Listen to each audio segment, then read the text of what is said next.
Happy Wednesday, everyone. Let's jump into what happened over the past 24 hours because markets are sending some mixed signals right now.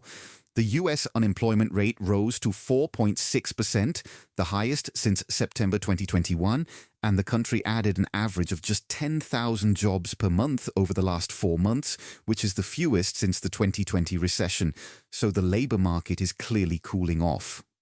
Oil prices dropped below $55 per barrel for the first time since February 2021, which is wild considering where we were just a couple years ago. On the flip side, Tesla stock hit a new all-time high of $490, so not everything's struggling. Treasury Secretary Scott Bessent had some interesting updates saying individuals may receive $1,000 to $2,000 tax refunds in Q1 2026, and he noted that so far China has done everything they negotiated, which is a positive sign for trade relations.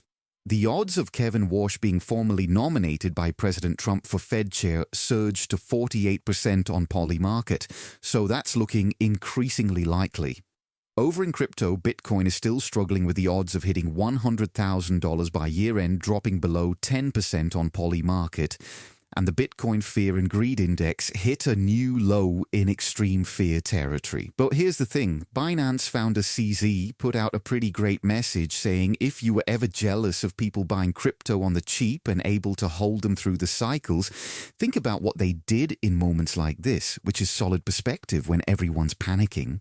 Michael Saylor's strategy now owns 3.2% of all Bitcoin ever to be in existence, which is just staggering when you think about it. Saylor also addressed quantum computing concerns, saying it won't break Bitcoin, it will harden it, so he's not worried about that narrative. $15 billion asset manager Bitwise predicts Bitcoin will break the 4-year cycle and set a new all-time high in 2026, which goes against the traditional halving cycle theory.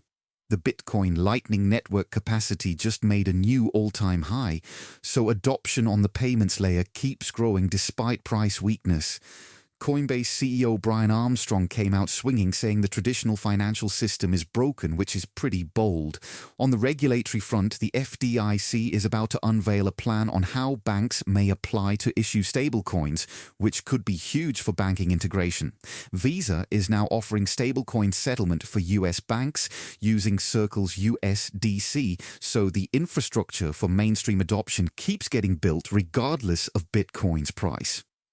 XRP had a solid day with ETF clients buying $10.89 million, worth bringing total ETF-held net assets to $1.12 billion. Ethereum had a rough time, though, with BlackRock clients selling $139.26 million worth, and Multicoin managing director Kyle Samani threw some shade, saying Ethereum has accomplished almost nothing in 8 years, which reflects growing frustration with execution.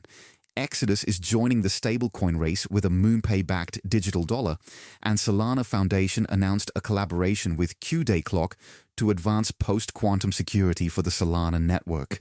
Vanek, who's usually pretty vocal with predictions, refrained from making crypto predictions for 2026 and just said good luck out there, which tells you something about how uncertain things feel right now. That's your wrap for today. Thanks for listening, and I'll catch you tomorrow with another roundup.